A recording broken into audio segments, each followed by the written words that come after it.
Dr. Daniel, adakah doktor merasakan keadaan dunia akan menjadi semakin baik? Allahu'alam. Adik bertanya tentang masa depan yang Dr. Daniel tidak ada sebarang pengetahuan tentangnya. Tapi kita kena ingat kita di era akhir zaman.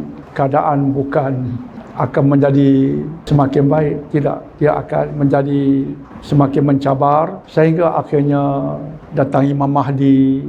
Dan ketika datang Imam Mahdi, datang pula Dajjal membawa fitnah, kemudian turun Nabi Allah Isa alaihissalam yang membunuh Dajjal.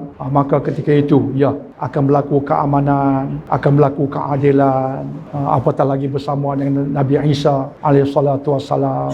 Sebelum datang pula Ya'juj dan Ma'juj. Tapi sekarang ini eranya belum lagi datang Imam Mahdi, belum lagi datang era yang kita sebutkan tadi. Jadi eranya dipenuhi kacau bilau. Dan secara umumnya ada hadis Bukhari menyebutkan di akhir zaman ini akan datang apa yang Nabi SAW sebutkan sebagai haraj.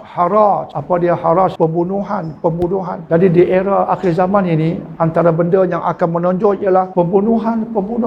Bahasa Nabi itu ialah bahasa yang melambangkan kekacauan, bahasa yang melambangkan keadaan yang tidak normal, keadaan yang dipenuhi kacau bilau sehingga terhasil pembunuhan di sana sini. Ada riwayat mengatakan termasuk pembunuhan antara orang Islam ke atas orang Islam sendiri. Bukan sekadar orang yang kafir membunuh orang Islam membunuh orang Islam pun itu sebagai salah satu tanda di akhir zaman. Jadi bila ditanya adakah keadaan akan jadi semakin baik, ada masa yang akan menjadi baik, tapi bukan sekarang. Sekarang penuh cabaran termasuk tentang pembunuhan demi pembunuhan. Tapi yang agak penting ialah jangan difikirkan sangat tentang hari kiamat tu bila, tentang besok tu bagaimana.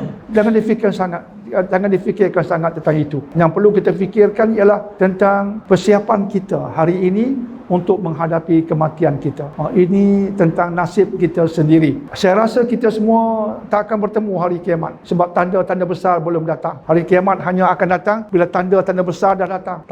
Tanda-tanda besar itu ada 10. Satu pun belum datang. Jadi semua kita jangan fokus tentang bila akan berlaku hari kiamat. Kita akan bertemu kematian kita terlebih dahulu. Maka kita tumpu pada diri kita, persiapkan diri kita dan dengan harapan di sana kita akan selamat. Mungkin adik yang menyoal akan bertanya, apa yang perlu ada pada kita? Pertama sekali adik, yang perlu ada pada kita ilmu yang betul. Dapatkan ilmu yang betul. Nak berubah jadi orang baik kena ada ilmu. Nak beramal soleh kena ada ilmu. Nak menjadi orang-orang yang menegakkan yang makruf dan mencegah kemungkaran kena ada ilmu. Jadi eloklah kita tumpu ke situ, insya-Allah.